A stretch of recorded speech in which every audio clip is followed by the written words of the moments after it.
Hello everyone, today I'll tell you the first chapter of this book called Horrid Henry and the Football Fiend.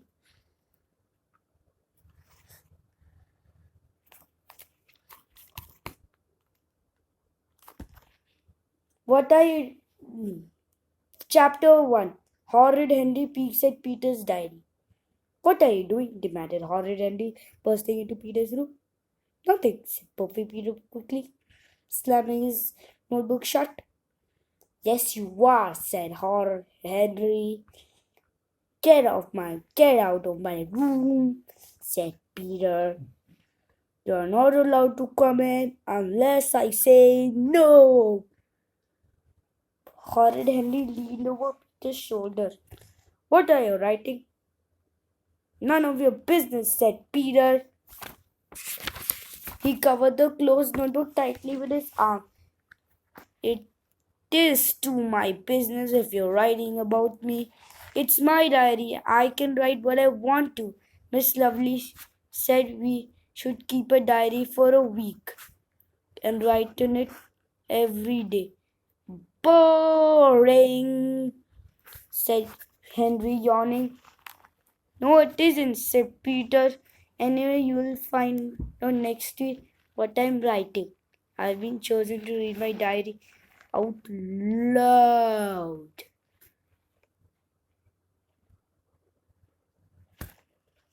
Loud for our class assembly. Horrid Henry's heart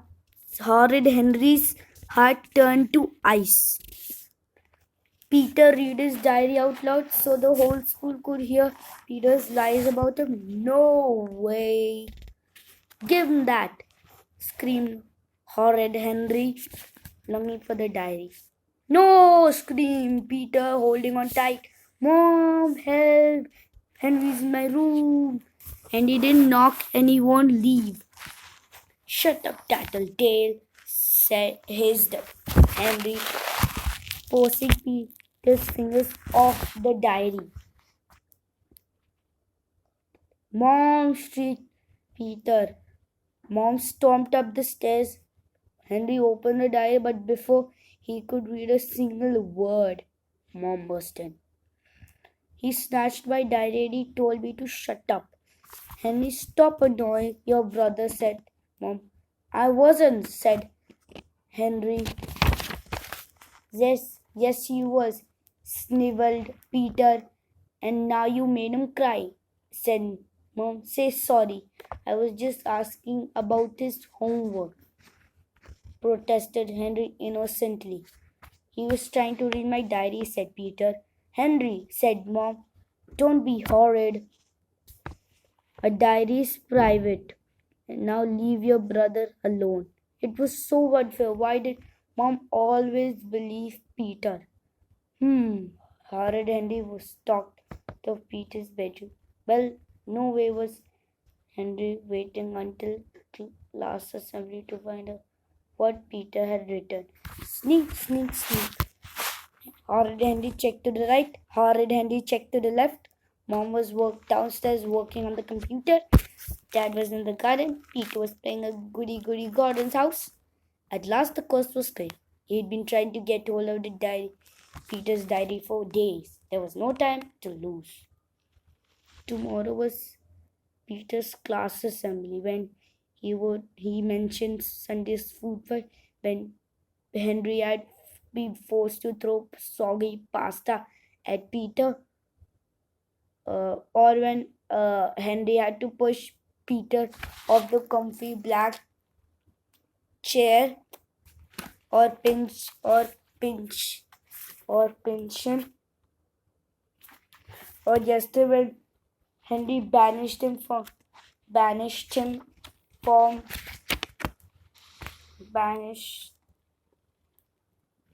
the Purple Hand Gang Club, and Peter had run screaming to Mom. A sly worm like Peter would be sure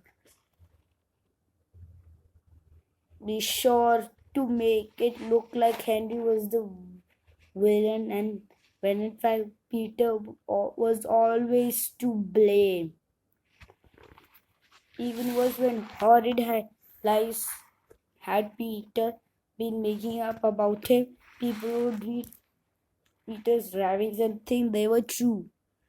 When Henry was famous, books would be written about him, and someone would find Peter's diary and believe it. When things were written down, they had a horrible way of seeming that to be true, even if when they were big, fat lies. Henry sneaked into Peter's bedroom and shut the door. Now, where was the diary? He glanced at Peter's tidy desk. Peter kept it on the second shelf next to his crayons and trophies. The diary was gone. Rats! Peter must have hated it. That little one thought, Horrid Henry. Why on earth would he hide his diary? And where on earth would that smelly toad hide? Behind his good as old certificates in the laundry basket, underneath this, in his underneath his stamp collection. He checked Peter's sock drawer, no diary. He checked Peter's underwear drawer, no diary. He peeked under Peter's pillow and under Peter's bed, still no diary. Okay, where would I hide a diary? Thought Horrid Henry. Easy. I put it in a chest and bury it in the garden with a pirate case. Somehow he doubled perfect. Peter would be so clever. Okay, thought Peter Henry, if I were ugly toad like him, where would I hide it? The bookcase, of course. What better place to hide a book? Henry strolled over to Peter's bookcase with all the books arranged neatly in alphabetical order. Ah, what was sticking out between the happy nappy and the hoppy hippo? Gotcha, thought Horrid Henry. Yanking the diary off the shelf, at last he would know Peter's secret. He'd make him cross out all his lies if it was the last thing he did. Horrid Henry sat down and began to read. Monday. Today I drew a picture of my teacher, Miss Lovely. Miss Lovely gave me a gold star for reading. That's because I'm the best reader in the class and the best at maths and the best at everything else. Today I said please and thank you 236 times. Wednesday. Today I ate all my vegetables. Thursday. Today I sharpened my pencil. I ate all my sprouts and I had seconds. Friday. Today I wrote a poem to my mommy. I love my mommy. I came out of her tummy. Her food is yummy. She is so scrummy. I love my mommy. Slowly, Horrid Henry closed Peter's diary. He knew Peter's diary would be bad, but never in his worst nightmares. But he imagined anything this bad. Perfect Peter hadn't mentioned him once, not once. You think I don't even live in this house, thought Henry. He was outraged. How dare Peter not write about him? And all the stupid things Peter had written, Henry's name would be mud when people heard Peter's diary in assembly. What a sad brother he had. Everyone would tease him, and Horrid Henry would never live down the shame. Peter needed Henry's help, and he needed it fast. Henry grabbed a pencil and got to work. Monday. Today I drew a picture of my Miss Lovely. I drew her with piggy ears and a great big giant belly. Then I turned it into the dartboard. Miss Lovely gave me a gold star for it. Miss Lovely is my worst teacher. She should really be called Miss Lumpy. Miss Stumpy Lovey is what Gordon and I call her behind her back. She never know. I'm the best reader in the class and the best in maths and the best at everything else. Too bad I have smelly pants and nitty hair. That's more like it, thought Horrid Henry. Tuesday. Should I say please and thank you 236 times? Not. I call mom a big floppy pants face. I called Dad a stinky fish.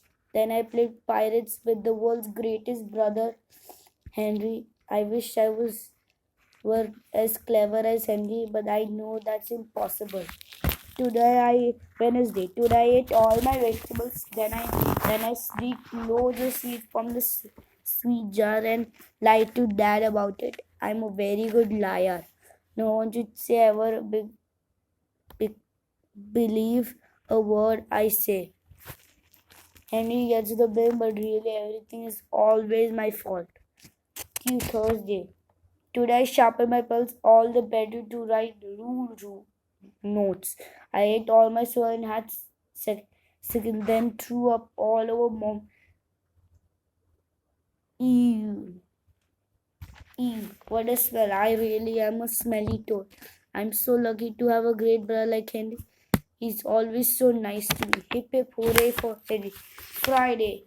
Today I wrote a poem to my dummy. I love my dummy. It's a best chummy. It tastes so yummy. Tastes so yummy. It is so scrummy. I love my dummy. Much better than Horrid Henry. Now that's what I call a diary. Everyone would have died of boredom otherwise. Henry carefully replaced Peter's diary in the bookcase. I hope Peter appreciates what I've done for him, thought Horrid Henry. The entire school gathered in the hall for assembly. Peter's class sat proudly on the benches in front. Henry's class sat cross-legged on the floor. The parents sat on chairs down both sides.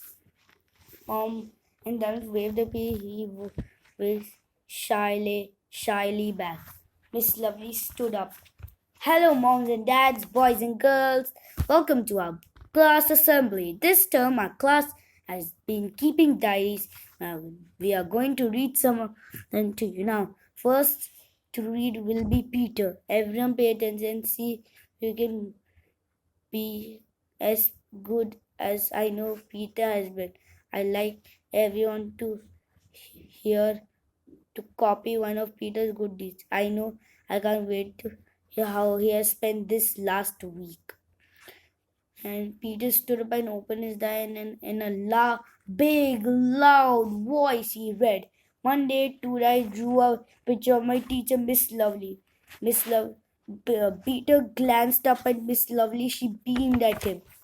I drew her with big ears and a great big giant belly, and I turned it into a dartboard.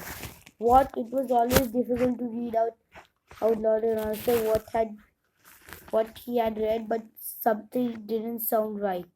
He didn't remember writing about a pig with a big belly. Now let's see. Peter looked up at Mom and Dad. What was he imagining, or did the smile seem more like frowns? Peter shook his head and carried on. Miss Lovely gave me a gold star for reading. Phew, this is better. He must have misheard himself before. Miss Lovely is my worst teacher ever. She should really be called Miss Lumpy, Miss Dumpy, Lovely. Thank you, that's quite enough, interrupted Miss Lovely sternly as the school is in shrieks of laughter. They repeated in shrieks of laughter. Her face was pink. Peter, see me after assembly. Ted will now tell us about skeletons. But yeah, perfect Pete. I never sit down and be quiet, said the head Miss Oddboard. I'll see you and your parents later. Wow, wailed Peter. Mom and Dad stared at their feet. Where was the trap door when you needed one? Wow, whimpered Mom and Dad. Lashley got into trouble, big trouble. It was so unfair. Why didn't anyone believe him when he said he'd improve? He does die for his own good. Honestly, he would never do Peter a favor again.